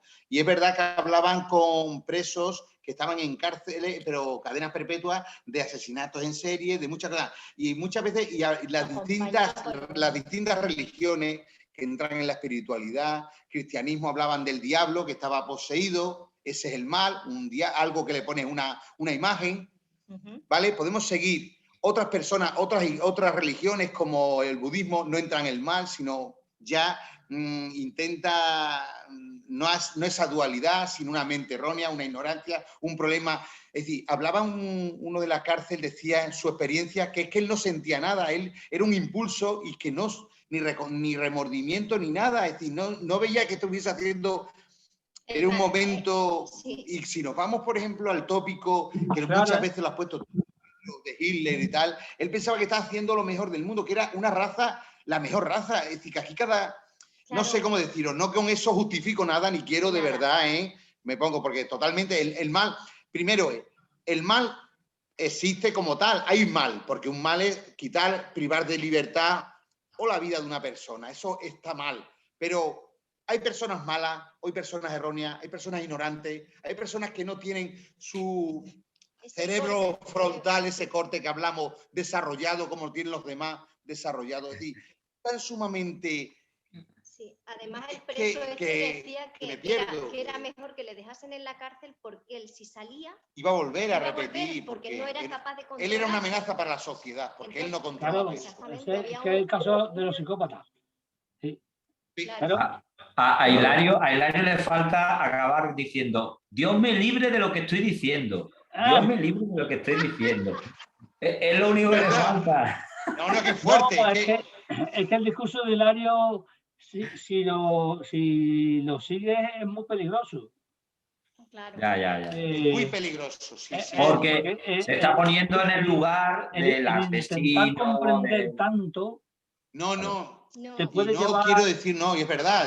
No, pero es que es muy delicado. Estamos hablando que estamos en una línea roja en el cual no quiero decir que eso es muy delicado, Santi, tú lo acabas de decir, es verdad. Y claro, Pedro, pero hay que comprender si lo que tú... Pero hablamos del Bodhisattva, de la compasión, hablamos de claro, es que, por ejemplo, el Bodhisattva dice, vamos a ver, no se trata de hacer el bien con los que conmigo hacen el bien, sino yo tengo que hacer el bien con los que a mí, y hay un montón de versos dedicados a eso, con los que a mí me maltratan, me insultan, es decir, hay un mal, ¿no?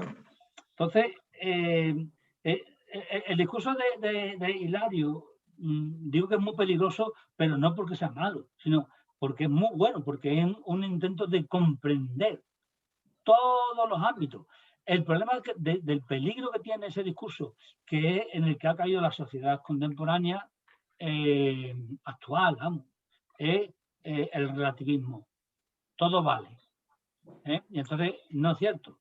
Es decir, comprender no significa justificar, y lo has dicho perfecto. Es decir, que yo no pretendo justificar nada, yo pretendo comprender. Es decir, que, claro, entonces, por ejemplo, podemos hablar de la banalidad del mal, pero es una forma de presentarse el mal. Podemos hablar de otra categoría que he dicho antes, el mal consentido. Eso también es un mal. Podemos hablar de otra categoría, que es la del cristianismo, el mal como tentación, es decir, como alejarse del bien. Podemos hablar del mal como, vamos a ver, como, bueno, ya no da tiempo hoy simplemente enunciarlo, como dice Platón, privación del bien. Que después va a repetir el cristianismo, que va a coger el lenguaje platónico, claro. Que, el mal menor. ¿No? El mal menor. El mal menor, eso es típico de una filosofía, una teología muy desarrollada que se desarrolla en la escolástica, y es que qué mal elegimos, ¿no? Frente a dos males que a la fuerza hay que hacer. Pues el mal menor, ¿no? Pero entonces se introduce lo que se llama, que desarrollaron mucho los jesuitas, y tú que has estudiado en jesuitas lo conoces, que se llama la casuística. Es decir, vamos a ver, vamos a analizar, que a los jesuitas les encanta analizar, es decir, las cosas no son lo que parecen, ellos son muy listos. Tú haces algo, pero hay un motivo. Entonces los jesuitas introdujeron, que eso les costó un enfrentamiento con la Iglesia tremendo.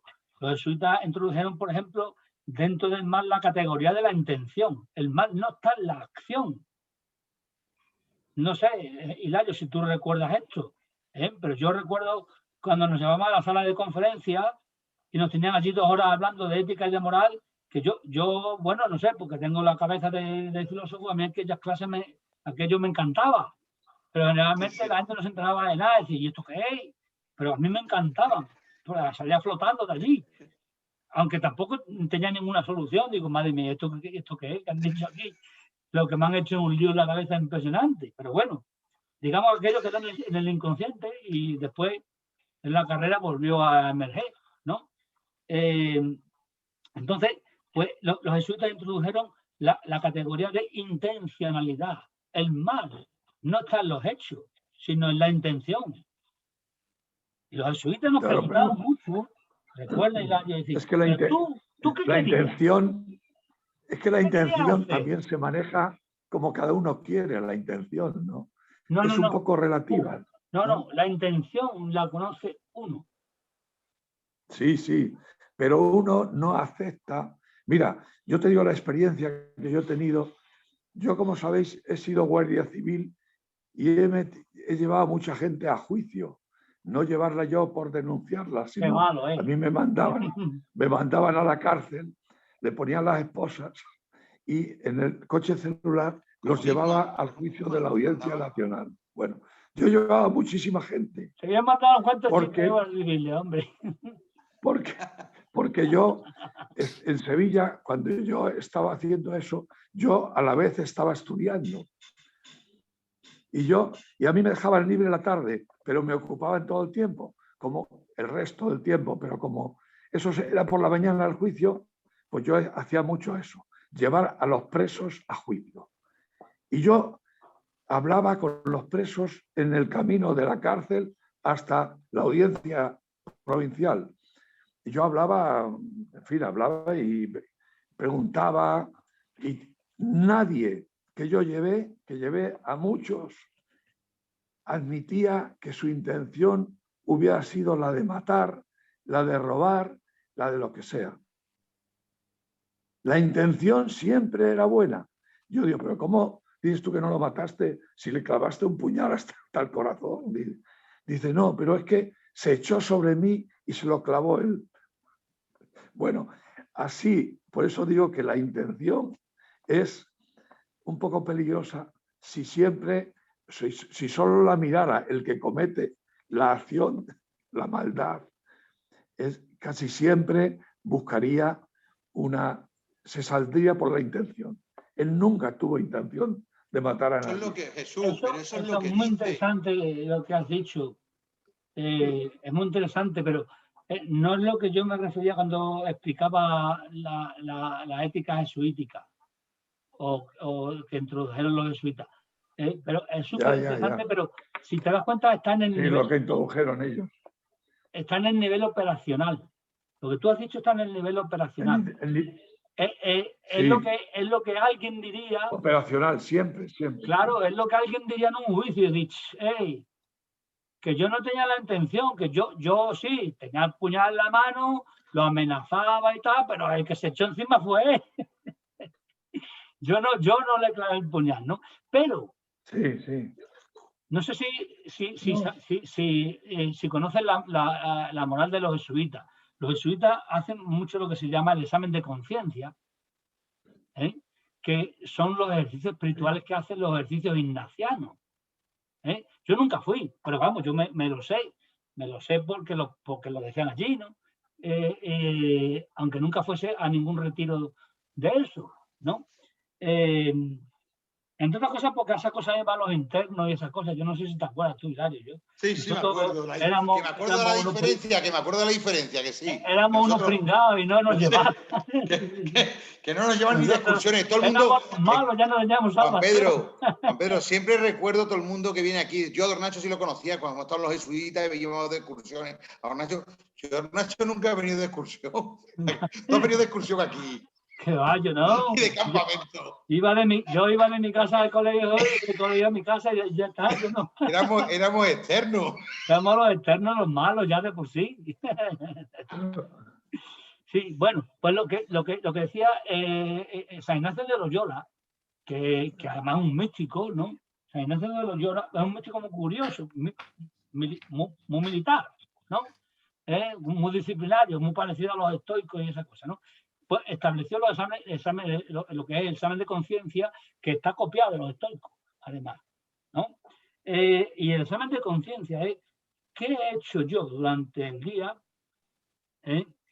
Y realmente sincerarme conmigo mismo es el examen de conciencia. No es decirte a ti que me lleva a la audiencia provincial a que me metan a la cárcel y encima en aquella época que me den 4 palos. No. Es decirme yo a mí mismo y sincerarme qué he hecho y qué quería hacer hoy. ¿Qué me propuse cuando me levanté? ¿Y qué he hecho? Y si he hecho algo, digamos, accidental, como por ejemplo pelearme con alguien porque me ha insultado, ¿cuál era mi intención? Ese es el examen de conciencia, es una cosa muy profunda.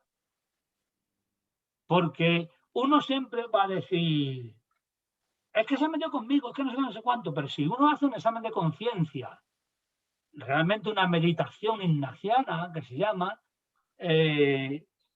uno tiene que poner sobre el tapete su propia conciencia, es decir, vamos a ver, realmente yo, cuando me peleé con fulanito y me insultó, porque bueno, podemos hacer una descripción de hecho, él fue el primero que me insultó.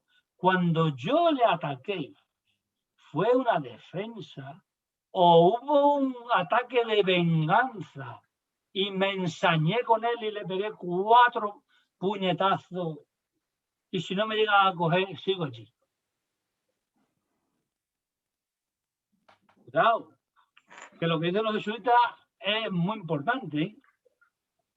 Y eso hubo mucho enfrentamiento, porque claro, la cultura de la Iglesia es una cultura de las apariencias. Es decir, lo que se ve. Yo puedo juzgar lo que se ve. Ahora, cuando los jesuitas introdujeron la intencionalidad en el pecado, y esto tiene que ver con el pecado y con la confesión, que no estamos hablando de tonterías. Es decir, uno tenía que confesarse, por eso, no sé si se recuerda, Hilario, ¿cómo se llama esto? El empeño que ponían los jesuitas en que había que confesarse. Sí, la confesión, la confesión ante el cura, no ante uno mismo. Había que confesarse porque la confesión era confesar tu intención, realmente, ¿no? Y entonces, digamos que eso, cuando aparece en el siglo XVII, XVIII, hubo un problema, un enfrentamiento muy gordo con la Iglesia, porque la Iglesia vivía de las apariencias, y cuando dices las intenciones, pues vete a ver tú las intenciones de todos los cardenales, de todos los obispos, de todos los curas y de todos los que torturaban al personal en la Inquisición. Y, no, si yo lo hago para que tú vayas al cielo. Mira, yo te quemo, porque si te quemo, mato al maligno y ¡bum! Ya está. Es la redención para ti. No. Tu intención es que te estás vengando de alguien. Tú tienes el mal dentro. O sea, que los jesuitas no se andaban con chiquitas y se jugaron el tipo. Pero esto es los mandaron a la Inquisición, un momento, perdona un momentino. Se lo jugaron en aquel tiempo igual que se lo han jugado en la teología de la liberación y han dicho, dejaron de convertir a la gente y vamos a preocuparnos de los crímenes que se están cometiendo aquí. En nombre del poder. Y claro, ¿qué ha pasado? Porque la Iglesia ha dicho, yo no quiero nada que ver con los jesuitas esto. A muchos los han excomulgado incluso y a otros los han dejado en manos de la guerrilla y a muchos se los han cargado. Empezando por Monseñor Romero, que era un obispo, y terminando por Ignacio Yacuría, que no sé si lo conoceréis, ¿no? Sí. De esos 6 profesores, bueno, 5 profesores y una mujer de la limpieza de la Universidad Católica, ¿no? No me acuerdo de qué país, donde estaba Ignacio Yacuría, ¿no? De El Salvador, me parece que era. El Salvador. Y eso no se ha investigado. Y el último que queda, que os pongo de vez en cuando un artículo suyo, es Leonardo Boff. Bueno, quedan más. Bueno, queda hasta el Papa. Por eso el Papa vive de otra manera. Es decir, no quiere saber nada del Vaticano y nada, porque sabe que se pueden cargar los de dentro de la Iglesia. Vamos, pero rápido, no de fuera, sino los de dentro. Un franciscano que también, igual que los jesuitas, estuvieron enfrentados a la Iglesia porque la Iglesia vivía de las apariencias y los franciscanos vivían de la esencia, es decir, que hay que vivir conforme a lo que como vivía Jesús, que es lo que se propuso San Francisco, ¿vale? San Francisco. San Francisco es así. Y entonces la intención es muy importante. En fin, ¿qué iba a decir eso? Digo, Santi. Sobre todo una cosa, a ver, no es que es curioso, vosotros que sí, os estáis yendo al Colegio San José y todo esto y tal, los jesuitas, pero es curioso, a mí me está viniendo, o sea, hoy día los niños inocentes, que te quiero decir, a ver, que no sé, que tienen 7, 8 años, 9 años, y cuando hacen una fila, ya el hecho de estar primero, segundo, surge el conflicto, no, es que me ha dicho, no, es que yo, es que el que insulta, el que reacciona, y niños de 7 o 8 años ya todo esto lo llevan dentro, incluso, bueno, eso cuando te he dicho, el mal, pues lo llevan ya, ¿sabes? Y surgen los conflictos y tal, y tú tienes que gestionarlo, y meterte en medio, decir, bueno, tal, no sé qué. Y digo, madre mía, esto es infinito. Y bueno, pero voy a lo que iba a decir. Hay un ejercicio que yo estoy haciendo conmigo últimamente, que es con el tema de las palabras, que es, mucho usamos la palabra culpa, como tú estás hablando en los mitos y todo esto, ¿no? ¿Quién es el culpable? ¿Soy yo el culpable? ¿Quién tiene la culpa? Bueno, y intento sustituirla por, que me parece que tiene unas connotaciones negativas, por la palabra responsabilidad. ¿Quién es el responsable de esto? Incluso contigo mismo. Entonces ya cambia el término, es como positivo, no es hazte responsable de ti, de tus hechos, de tus actos. ¿Qué ha sucedido aquí? Bueno, ¿quién responde ante esto? Pero en positivo, es como que el responsabilizarte te da opciones. El culpable va sentenciado ya. ¿Quién es el culpable? Buscamos la culpa. Ya es negativo, ya es malo. Y bueno, iba un poco, me ha surgido esa reflexión a reglón de todo lo que estás hablando, del mito, de la religión, sí, no, eso que dices es muy interesante y digamos que, por ejemplo, es una de las cosas de la espiritualidad ha redescubierto, ¿no? Y es verse libre de la culpabilidad, porque la culpabilidad procede del mito y luego va a ser aprovechada por el poder, porque la culpabilidad, desde el punto de vista personal, produce miedo y otra cosa que tú has dicho, has mencionado, es incapacidad de acción. Es decir, cuando tú eres culpable, estás sentenciado por fuera, pero eso es lo de menos. Es que si tú te consideras culpable, tú ya no puedes actuar. Es decir, te cierras. Entonces, hay una cosa muy importante que, por ejemplo, en el budismo no aparece el concepto de culpabilidad, pero en el cristianismo, ya lo acabamos de decir, sí aparece la culpabilidad. Es decir, el mal es por culpabilidad. Y entonces, claro, ahí ya hay un sistema de control, que es el que ha funcionado durante todo el cristianismo, que después se ha heredado políticamente. Y ya está. Entonces, la espiritualidad, tú lo has descubierto tú solito, lo resuelves sustituyéndolo por el concepto de responsabilidad. Otra cosa que también existe en filosofía, ya el mismo Sócrates lo dice, ¿no? Vamos, lo dice.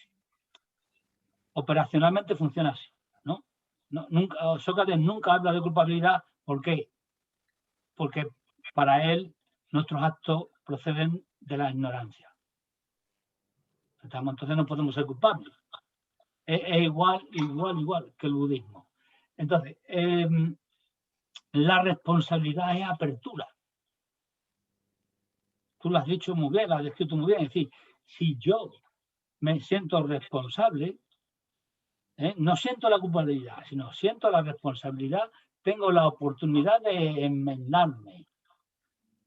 Lo cual me lleva otra vez al tema de la guerra y la herida histórica. Es decir, si yo conozco la historia, tengo la posibilidad de enmendarla. Claro. A mí lo de la guerra, mira, lo de la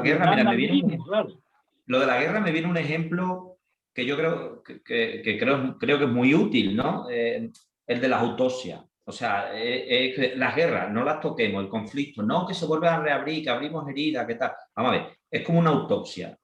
La guerra ya ha pasado, ya se ha hecho el daño, ya tal. Ahora, si tú coges el cuerpo, lo abres y analizas qué ha pasado, qué ha sucedido, tal, aprendes y entiendes, ¿no? Pero si dices, no vamos a abrir el cuerpo, no vamos a analizar, vas a hacer algo, un sacrilegio, el cuerpo es sagrado, no investigues, no abra, entonces no aprendes.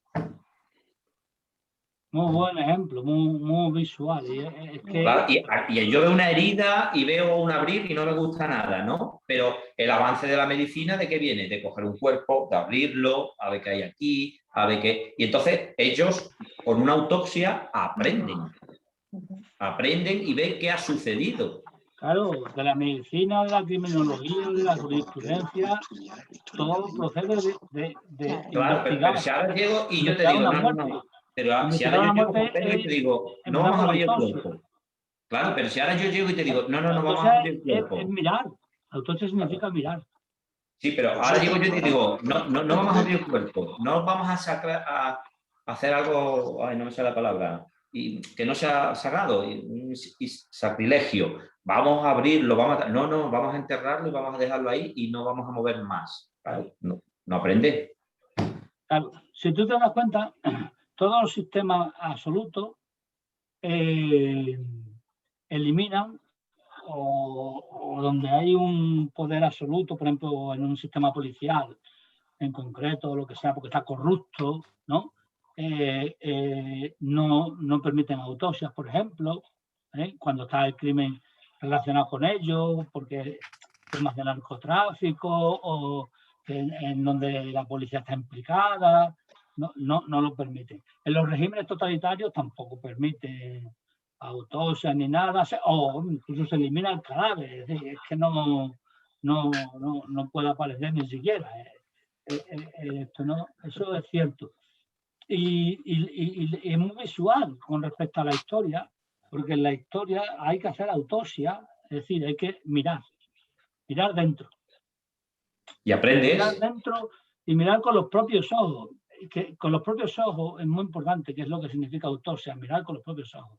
Es muy importante porque es no desde los prejuicios, que lo que dice fulanito, lo que dice Menganito. Vamos a ver lo que hay, como tú has dicho.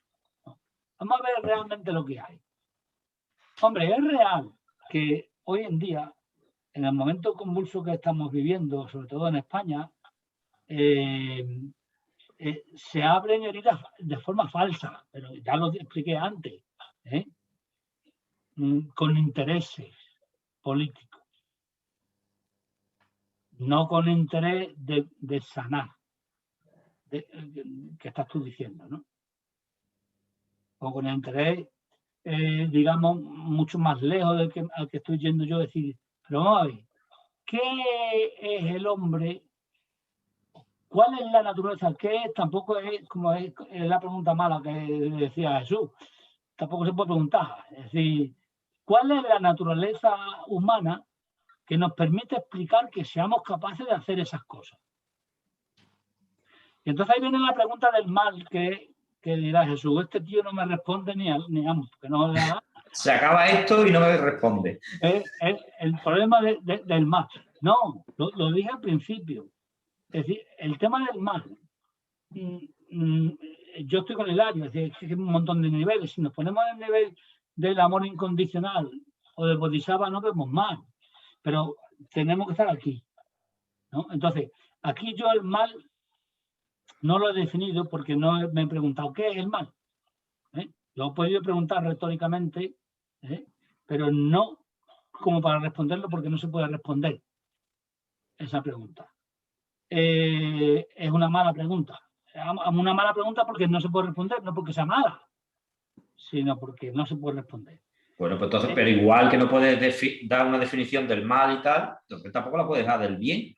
No, tampoco. Igual, lo opuesto. Claro. Pero puede, vamos, espérate.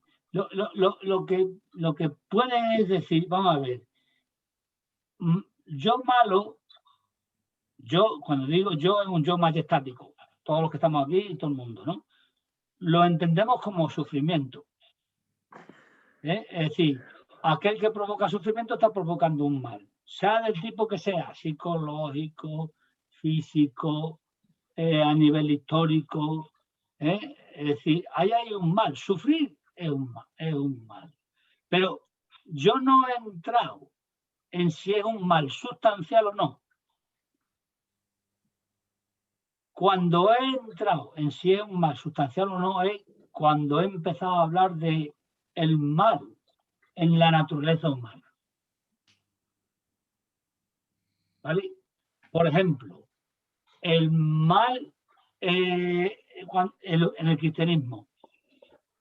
Y entonces he dicho, no es sustancial, es una tentación. El hombre es bueno porque tiene la naturaleza divina dentro. ¿Se entiende? Sí, me está sonando un poquito... ¿Cómo es esto? Jesuita.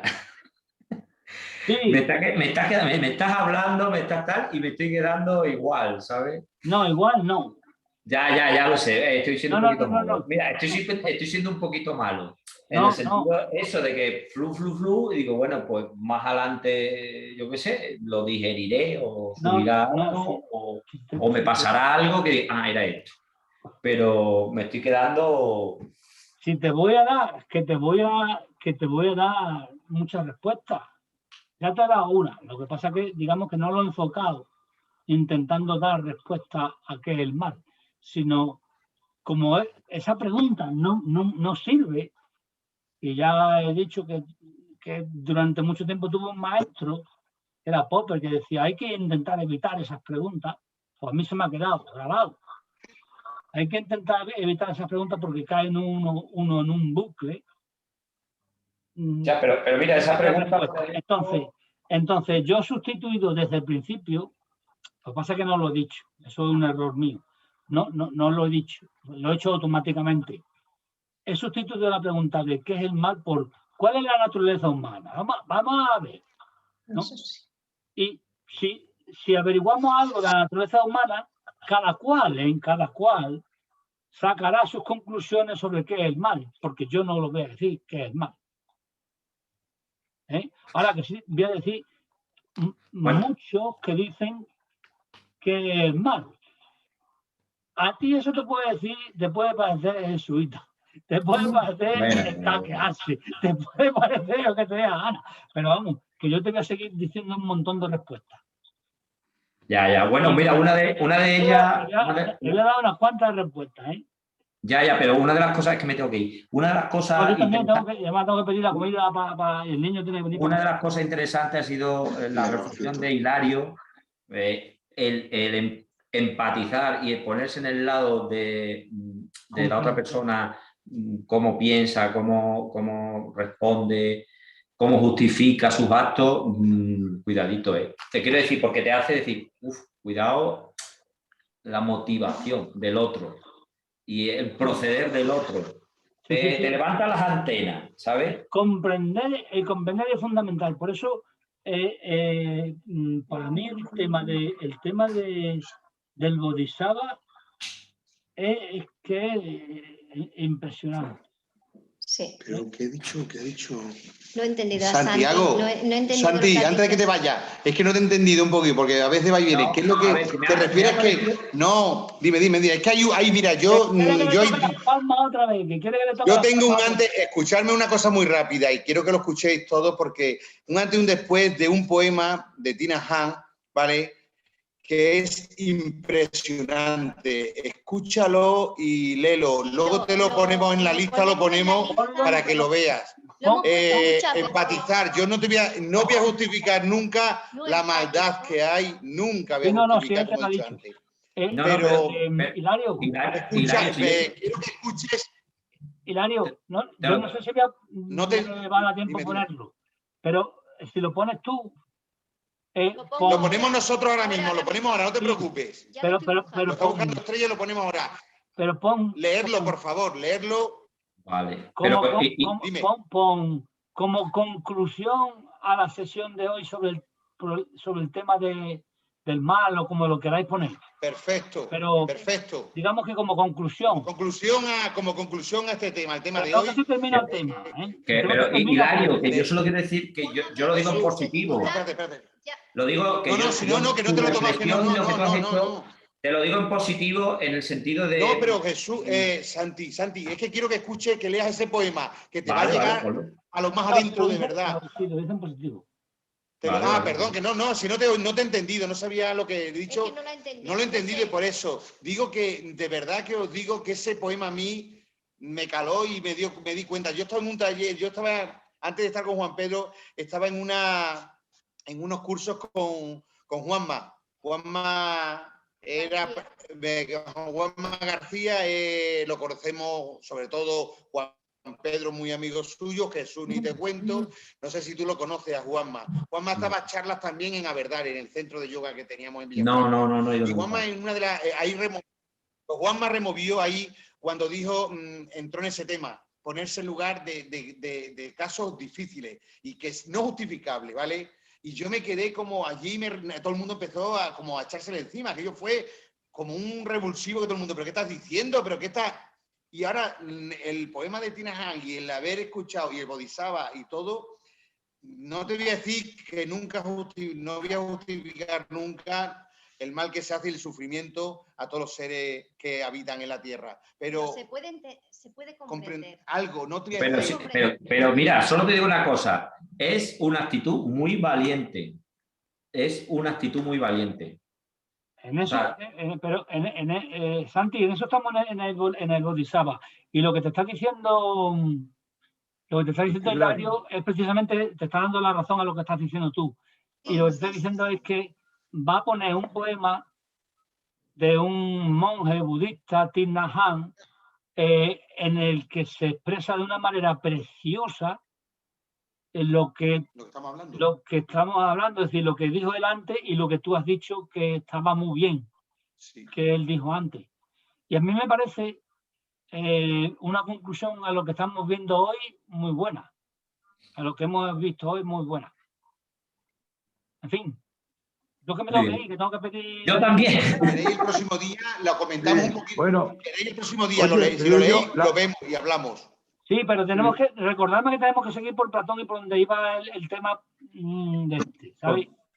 Pero también comentamos el poema. También comentamos el poema y nos metemos a fondo si queréis. Sí.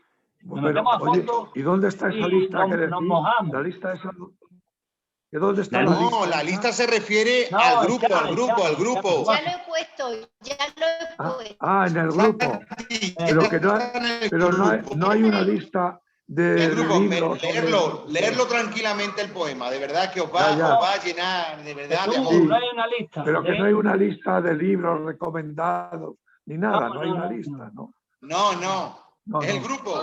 La lista de WhatsApp, el grupo. Lo que ha ido apareciendo. Ya. Ni hay una lista de elegidos y no elegidos tampoco. No. Es que el mal no existe.